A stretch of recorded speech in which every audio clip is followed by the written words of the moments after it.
2003 March 20 America Iraq അധിനിവേശം ആരംഭിച്ച ദിവസം.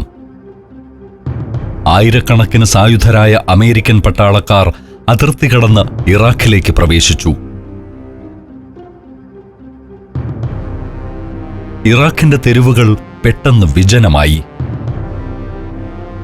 അവിടെവിടെയായി ഉയരുന്ന പുക, സ്ഫോടനത്തിൽ തകർന്ന കെട്ടിടങ്ങൾ. ഭക്ഷണം കിട്ടുമോ എന്നന്വേഷിച്ചു പുറത്തിറങ്ങുന്നവരെ ഒഴിച്ചാൽ എവിടെയും ആളനക്കമില്ല.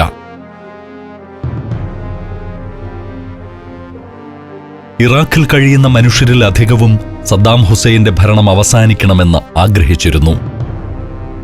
പക്ഷേ സദ്ദാമിനെ പുറത്താക്കാൻ വേണ്ടി ആരെങ്കിലും വന്ന് തെരുവുകളിലും വീടുകൾക്ക് നേരെയും ബോംബിടുമെന്ന് അവർ കരുതിയില്ല. എന്നാൽ അത് സംഭവിച്ചു. ബാഗ്ദാദിനെ സംബന്ധിച്ചിടത്തോളം കഴിഞ്ഞ ഒരു പതിറ്റാണ്ടിനിടെ 3-ാം തവണയാണ് ബോംബുകളും മിസൈലുകളും വന്നു വീഴുന്നത്. വർഷങ്ങളായി കടുത്ത ദാരിദ്ര്യവും അഴിമതി നിറഞ്ഞ ഭരണവും അവർ നേരിടുകയാണ്. ഇപ്പോൾ വീണ്ടും യുദ്ധം. ഇതിനുശേഷം എന്താണെന്ന കാര്യത്തിൽ ഒരു നിശ്ചയവുമില്ല. അമേരിക്കയുടെ സൈനികർക്കാകട്ടെ ഇറാഖികളോട് യാതൊരു വൈകാരിക ബന്ധവുമില്ല. അവരെ ഏൽപ്പിച്ച ഒരു ജോലി ചെയ്തു തീർക്കുന്നു എന്ന് മാത്രം. ഈ യുദ്ധത്തിൽ അവരുടെ നാടിനോ നാട്ടുകാർക്കോ ഒന്നും സംഭവിക്കാനില്ല. ജീവൻ നഷ്ടപ്പെടാതെ നോക്കുക. എത്രയും പെട്ടെന്ന് സദ്ദാം ഹുസൈനെയും അയാളുടെ ആളുകളെയും കീഴടക്കുക. സ്വന്തം രാജ്യത്തേക്ക് മടങ്ങുക. അതാണ് അവരുടെ ലക്ഷ്യം. സൈനികർ പല സംഘങ്ങളായി തിരിഞ്ഞ് ഇറാഖിന്റെ പല ഭാഗങ്ങളിൽ പ്രവേശിച്ചിരിക്കുകയാണ്. അതിർത്തികളിലെല്ലാം അവരുടെ ശക്തമായ കാവലുണ്ട്. ഇനി സദ്ദാം ഹുസൈനോ മക്കളോ രാജ്യാതിർത്തി വിട്ടുപോകുന്നില്ലെന്ന് ഉറപ്പിക്കുകയാണവർ.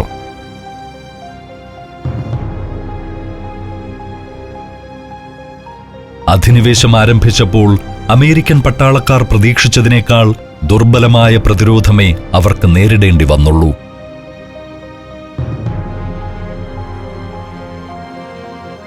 ആ സ്ഥിതിക്ക് അല്പമെങ്കിലും മാറ്റമുണ്ടായത് ബാഗ്ദാദിന്റെ തെക്ക് കിഴക്ക് ഭാഗത്തുള്ള നസ്രിയയിൽ കടന്നപ്പോഴാണ്.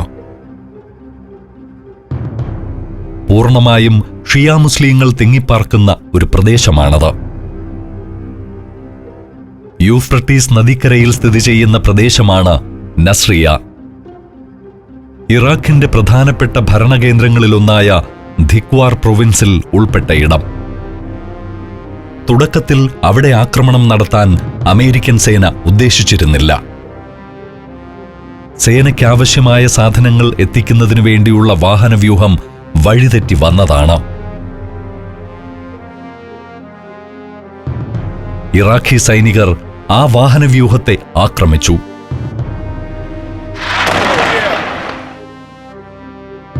പതിനൊന്ന് അമേരിക്കൻ സൈനികർ കൊല്ലപ്പെട്ടു. കുറെ പേരെ അവർ തടവുകാരാക്കി. കുറച്ചുപേർ രക്ഷപ്പെട്ടു. ഇറാഖിലെ പ്രധാനപ്പെട്ട ഒരു സൈനിക താവളം കൂടിയാണ് നസ്രിയ. സദ്ദാം ഹുസൈനോട് ഏറ്റവും കൂടുതൽ വിശ്വസ്തത പുലർത്തുന്ന ഫദിയൻ സദ്ദാം എന്ന സേനാ വിഭാഗവും ബാത്ത് പാർട്ടിയുടെ ഗറില്ല പോരാളികളും അവിടെ പ്രവർത്തിക്കുന്നുണ്ട്. അവിടെ വെച്ച് അമേരിക്കൻ സൈനികർ ആക്രമിക്കപ്പെട്ടതോടെ കര വ്യോമമാർഗത്തിലുള്ള കനത്ത ആക്രമണം തന്നെ ആ പ്രദേശത്തിന് നേരിടേണ്ടി വന്നു. ഇറാഖിലെ ഈ 2ാം യുദ്ധകാലത്ത് അമേരിക്കൻ സൈനികർക്ക് ഏറ്റവും കൂടുതൽ പൊരുതി നിൽക്കേണ്ടി വന്നത് ഇവിടെയാണ്. സദ്ദാമിനോട് എതിർപ്പുള്ള ഷിയ മുസ്ലിങ്ങൾ തിങ്ങിപ്പാർക്കുന്ന ഇടമായിട്ടുകൂടി അമേരിക്കൻ സൈന്യത്തിന്റെ ആക്രമണത്തിന് ഒരു മയവുമുണ്ടായിരുന്നില്ല. ശക്തമായ വ്യോമാക്രമണത്തിൽ നിരവധി പേർ കൊല്ലപ്പെട്ടു.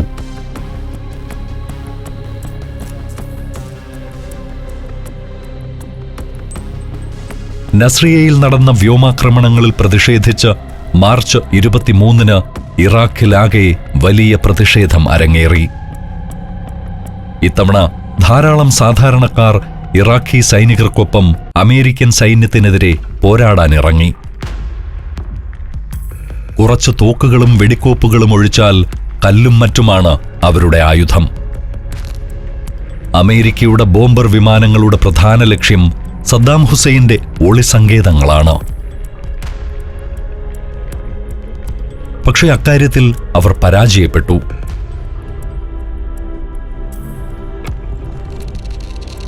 സദ്ദാം ഒളിച്ചിരിക്കുന്നുവെന്ന് വിശ്വസിച്ചുകൊണ്ട് ബോംബിട്ട ഇടങ്ങളിലൊന്നും അദ്ദേഹം ഉണ്ടായിരുന്നില്ല. ബാഗ്ദാദിൽ തന്നെ സദ്ദാം ഹുസൈന് അനവധി കൊട്ടാരങ്ങളുണ്ട്, മറ്റു വസതികളുമുണ്ട്. ഇതിലെവിടെയാണ് ഇപ്പോൾ അദ്ദേഹം ഉള്ളതെന്നതിനെപ്പറ്റി ആർക്കും ഒരു പിടിയുമില്ല.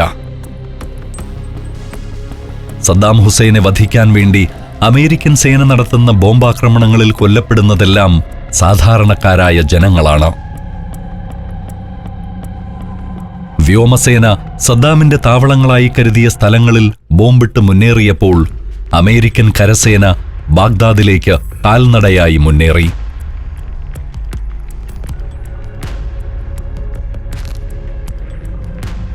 ഈ തിരച്ചിലിനിടയിൽ സദ്ദാം ഹുസൈനെയോ അദ്ദേഹത്തിന്റെ മക്കളായ ഉദയ്, ഖുസായ് എന്നിവരെയോ കണ്ടെത്താൻ കഴിഞ്ഞില്ലെങ്കിലും ബാത്ത് പാർട്ടിയുടെ പല പ്രധാനപ്പെട്ട നേതാക്കളും അവരുടെ പിടിയിലായി.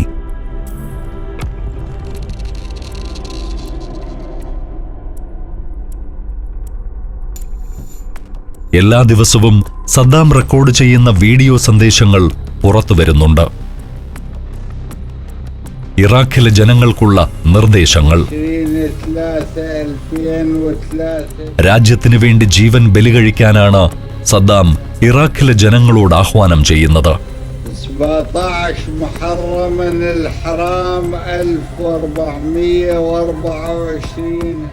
യുദ്ധം തുടങ്ങി ഏതാണ്ട് 3 ആഴ്ചയ്ക്കുള്ളിൽ ഇറാഖ് അമേരിക്കയുടെ നിയന്ത്രണത്തിലായി.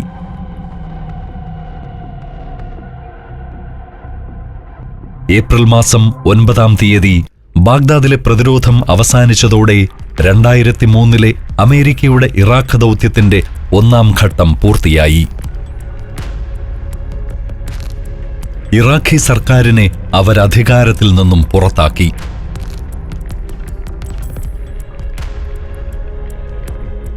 ഇതുവരെയും ബാഗ്ദാദിലുണ്ടായിരുന്ന സദ്ദാം ഇറാഖിലെ ജനങ്ങൾക്കായി തന്റെ അവസാന വീഡിയോ പുറത്തുവിട്ടു.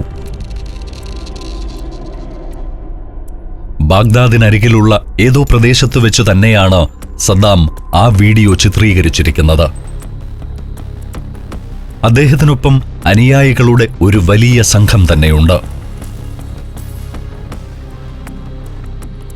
സദ്ദാം അവരോട് ചെറുത്തുനിൽപ്പിനെക്കുറിച്ച് സംസാരിച്ചു. ജീവൻ വെടിയേണ്ടി വന്നാലും രാജ്യത്തിനു വേണ്ടി നിങ്ങൾ അമേരിക്കയോട് പൊരുതണം. അതാണ് അദ്ദേഹത്തിന്റെ വാക്കുകൾ.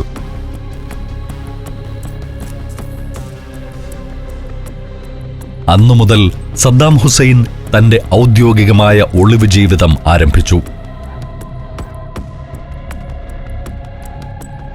ഇറാഖിന്റെ ട്രഷറിയിലെ വിപുലമായ സമ്പത്തും അദ്ദേഹം കൊണ്ടുപോയി.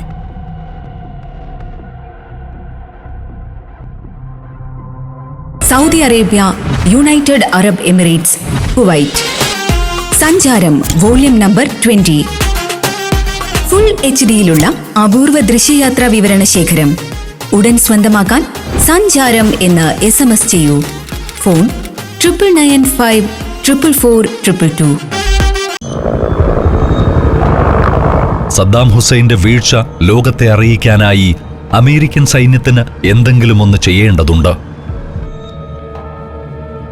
ഏപ്രിൽ 9-ാം തീയതി തന്നെ മധ്യ ബാഗ്ദാദിലെ ഫിർദോ സ്ക്വയറിൽ തല ഉയർത്തി നിൽക്കുന്ന സദ്ദാം ഹുസൈന്റെ പ്രതിമയെ ലക്ഷ്യമാക്കി അമേരിക്കൻ ടാങ്കുകളും സൈനികരും നീങ്ങി. സർക്കാർ വീണുവെന്നും സദ്ദാം ഹുസൈൻ ഒളിവിൽ പോയെന്നും മനസ്സിലാക്കിയ നാട്ടുകാരിൽ ചിലരും അവിടേക്ക് വന്നിരുന്നു. ഇറാഖിൽ അമേരിക്ക നടത്തിക്കൊണ്ടിരിക്കുന്ന അധിനിവേശത്തിന്റെ വാർത്തകൾ റിപ്പോർട്ട് ചെയ്യാനെത്തിയ പത്രപ്രവർത്തകരും അവിടെയുണ്ട്. അവർക്ക് മുന്നിൽ സദ്ദാം ഹുസൈന്റെ പടുകൂറ്റൻ പ്രതിമ പുഞ്ചിരിയോടെ തല ഉയർത്തി നിന്നു. സദ്ദാമിന്റെ ഇഷ്ടപ്പെട്ട നേതാവായ ജോസഫ് സ്റ്റാലിന്റെ മാതൃകയിൽ ഒരു കൈ മുകളിലേക്ക് ഉയർത്തി നിൽക്കുന്ന പ്രതിമയാണത്. ഒരു വർഷം മുൻപ് സദ്ദാം ഹുസൈന്റെ ജന്മദിനാഘോഷത്തിന്റെ ഭാഗമായി സ്ഥാപിച്ചതാണ് 12 മീറ്റർ ഉയരമുള്ള ആ പ്രതിമ. സദ്ദാം ഹുസൈന്റെ ഭരണം അവസാനിച്ചു എന്നറിഞ്ഞപ്പോൾ അവിടെ കൂടിയ ആളുകളിൽ ചിലർ ആ പ്രതിമയ്ക്ക് നേരെ അവരുടെ രോഷം പ്രകടിപ്പിക്കാൻ തുടങ്ങി. അവർ അതിനു നേരെ കല്ലുകളും ചെരുപ്പുകളും എറിഞ്ഞു. സദ്ദാമിനെ പഴിക്കുകയും അധിക്ഷേപിക്കുകയും ചെയ്തു. അമേരിക്കയുടെ പട്ടാളക്കാർ അവിടെ കൂടിയ ആൾക്കൂട്ടത്തെ പ്രോത്സാഹിപ്പിച്ചു. മാധ്യമങ്ങൾ ആ ദൃശ്യങ്ങൾ ക്യാമറയിൽ പകർത്തി. ഒരു വലിയ കോൺക്രീറ്റ് സ്തംഭത്തിന് മുകളിലായാണ് പ്രതിമ. ആളുകൾ ചുറ്റിക കൊണ്ട് അതടിച്ചു തകർക്കാൻ ശ്രമിക്കുന്നുണ്ട്. പ്രതിമയുടെ കഴുത്തിൽ വലിയ വടവും ചങ്ങലയും അണിയിച്ചുകൊണ്ട് അവരതിനെ മുന്നോട്ട് വലിക്കുകയായിരുന്നു. കൂറ്റൻ പ്രതിമയെ എളുപ്പത്തിലൊന്നും മറിച്ചിടാൻ കഴിയില്ല. അമേരിക്കൻ സൈന്യം കൂടി സഹായത്തിനെത്തി. വലിയ വാഹനങ്ങളുടെയും ക്രെയിനുകളുടെയും സഹായത്തോടെ ഏറെ സമയത്തെ പരിശ്രമത്തിനൊടുവിൽ ആ പടുകൂറ്റൻ പ്രതിമയെ അവർ വലിച്ചു താഴെയിട്ടു.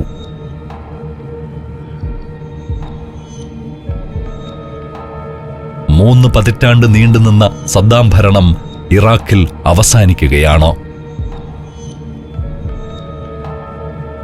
അമേരിക്കയുടെ സൈനികർ വിജയഭേരി മുഴക്കിക്കൊണ്ട് ഇറാഖിന്റെ തെരുവുകളിലൂടെ നീങ്ങി. ഇറാഖിലെ ജനങ്ങളാവട്ടെ ഈ സന്ദർഭത്തെ എങ്ങനെയാണ് നേരിടേണ്ടത് എന്നറിയാതെ അമ്പരപ്പിലാണ്. എങ്കിലും നൂറുകണക്കിന് ആളുകൾ തെരുവിലിറങ്ങി പുതിയതായി കിട്ടിയ സ്വാതന്ത്ര്യം ആഘോഷിച്ചു. അവർ അമേരിക്കൻ സൈനികർക്ക് നന്ദി പറഞ്ഞു. ചിലരെല്ലാം വട്ടം കൂടി നിന്ന് സദ്ദാം ഹുസൈന്റെ ഭരണകാലത്തെക്കുറിച്ച് ഉറക്കെ സംസാരിച്ചു. ഇന്നലെ വരെ ഇത്തരം പെരുമാറ്റങ്ങൾ വധശിക്ഷ ലഭിക്കാവുന്ന കുറ്റമായിരുന്നു. ഇന്നലെ വരെ ജനങ്ങളെ ഭീഷണിപ്പെടുത്തിക്കൊണ്ട് തെരുവിൽ ചുറ്റി നടന്ന സൈനികരും ബാത്ത് പാർട്ടി പ്രവർത്തകരും തെരുവിൽ നിന്നും അപ്രത്യക്ഷരായി. ഭയന്നുപോയ അവർ പാർട്ടി യൂണിഫോമും ആയുധങ്ങളും ഉപേക്ഷിച്ച് സാധാരണ വേഷത്തിൽ തെരുവുകളിലേക്ക് വരുന്നുമുണ്ട്. ചിലരെല്ലാം ബാത്ത് പാർട്ടിയുടെയും സർക്കാരിന്റെയും ഓഫീസുകളിൽ കയറി കയ്യിൽ കിട്ടിയതെല്ലാം എടുത്തുകൊണ്ടുപോയി. പ്ലാസ്റ്റിക് കസേര മുതൽ പിക്കപ്പ് വാൻ വരെ ആളുകൾ സ്വന്തമാക്കുന്നുണ്ടായിരുന്നു. ഇറാഖി സൈന്യത്തിന്റെ വാഹനങ്ങളും വഴിയിൽ ഉപേക്ഷിക്കപ്പെട്ട നിലയിലാണ്. ഇറാഖിന്റെ അധികാര കസേരയിൽ നിന്നും സദ്ദാം ഹുസൈൻ പുറത്താക്കപ്പെട്ടുവെങ്കിലും അദ്ദേഹത്തെ പിടികിട്ടാത്ത സാഹചര്യത്തിൽ അമേരിക്ക സദ്ദാമിനായി ലുക്കൌട്ട് നോട്ടീസ് പുറത്തിറക്കി.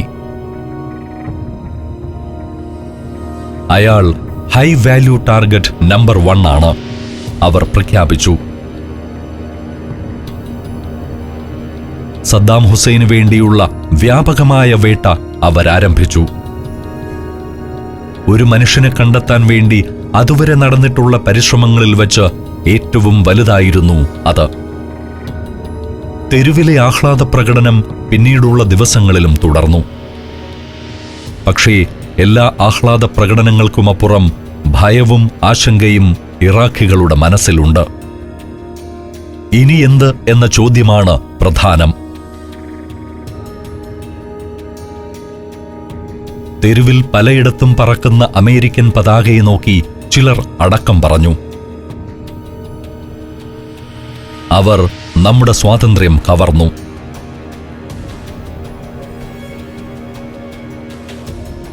ബാഗ്ദാദിൽ നിന്നും സദ്ദാം ഹുസൈൻ നേരെ തിക്രിത്തിലേക്കാണ് പോയത്.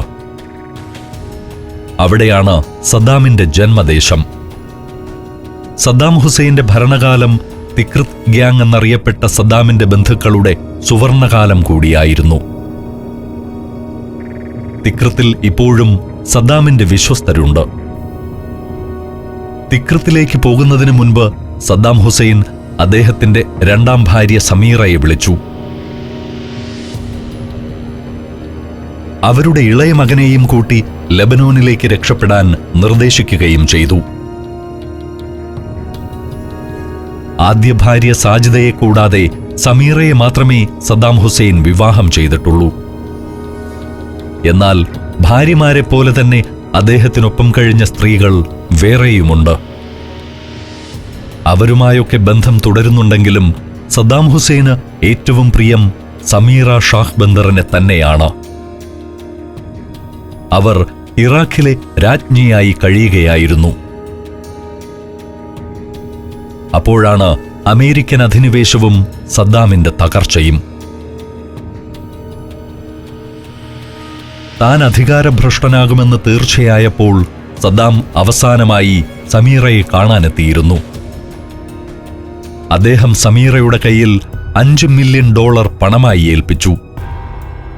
ധാരാളം സ്വർണവും രത്നങ്ങളും മറ്റുള്ള ആഭരണങ്ങളും നേരത്തെ തന്നെ പലപ്പോഴായി അവർക്ക് സമ്മാനിച്ചിരുന്നു. രാജ്യം വിട്ടുപോയാലും സമീറയ്ക്കും മകനും സുഖമായി ജീവിക്കാം. സമീറയോടും മകനോടും അവസാനമായി യാത്ര പറയുമ്പോൾ സദ്ദാം ദുഃഖിതനായിരുന്നു. അയാൾ സമീറയോട് പേടിക്കേണ്ടെന്നു പറഞ്ഞു. താൻ കൊണ്ടുവന്ന പണവും സ്വർണവും സമീറയ്ക്ക് കൈമാറിയതിനു ശേഷം നിങ്ങൾ സന്തോഷമായി കഴിയണമെന്നേ താൻ ആഗ്രഹിക്കുന്നുള്ളൂവെന്നും എന്റെ കാര്യത്തെക്കുറിച്ച് വേവലാതി വേണ്ടെന്നും അവസാനമായി പറഞ്ഞു. പിന്നെ സദ്ദാം അവിടം വിട്ടിറങ്ങി. സദ്ദാം ഹുസൈന്റെ ആളുകളുടെ സഹായത്തോടെ സമീറ ഷാഹ് ബാന്ദർ മകനെയും കൂട്ടി ഇറാഖിൽ നിന്ന് സിറിയൻ അതിർത്തി വഴി പുറത്തു കടന്നു. ബെയ്റൂട്ടിൽ നിന്ന് ഹദീജ എന്ന പേരിൽ ലെബനനിലേക്കുള്ള ഒരു പാസ്പോർട്ട് അവർ സംഘടിപ്പിച്ചു. അവരുടെ മകൻ അലിക്ക് ഹസൻ എന്ന പേരിലും പാസ്പോർട്ട് കിട്ടി. രാജ്യം വിട്ടുപോയെങ്കിലും സമീറയുമായി സദ്ദാം നിരന്തരം ബന്ധപ്പെട്ടിരുന്നു. അവർക്ക് ടെലിഫോൺ കോളുകൾ പതിവായി വന്നുകൊണ്ടിരുന്നു. ഫോണിൽ പറഞ്ഞു തീരാത്ത കാര്യങ്ങൾ സദ്ദാം കത്തുകളിലൂടെ എഴുതി അറിയിച്ചു. സദ്ദാമിന്റെ ആദ്യ ഭാര്യ സാജിദ തൽഫ മാർച്ച് 20 യുദ്ധം തുടങ്ങുന്നതിന് മണിക്കൂറുകൾക്ക് മുൻപ് തന്നെ കുവൈറ്റിലേക്ക് രക്ഷപ്പെട്ടിരുന്നു. ഇളയ മകൾ ഹല ഹുസൈനും അവർക്കൊപ്പം പോയി. സദ്ദാമിന്റെ മറ്റ് 2 പെൺമക്കൾ റാഗദ് ഹുസൈനും റാണ ഹുസൈനും അവരുടെ മക്കളുമായി ജോർദാനിൽ അഭയം തേടി. അവരുടെ കൈവശം അളവറ്റ സമ്പത്തുണ്ട്. അതിനു പുറമെ ഇറാഖി സെൻട്രൽ ബാങ്കിൽ നിന്ന് ഖുസായ് ഹുസൈൻ കൊള്ളയടിച്ച പണത്തിന്റെ ഒരു ഭാഗവും അവരിൽ ചെന്നു ചേർന്നിരിക്കാം. ഏതായാലും സദ്ദാം ഹുസൈന്റെ കുടുംബത്തിലെ സ്ത്രീകളുടെ പക്കൽ അളവറ്റ സമ്പത്ത് ചെന്നു ചേർന്നിരിക്കുന്നു.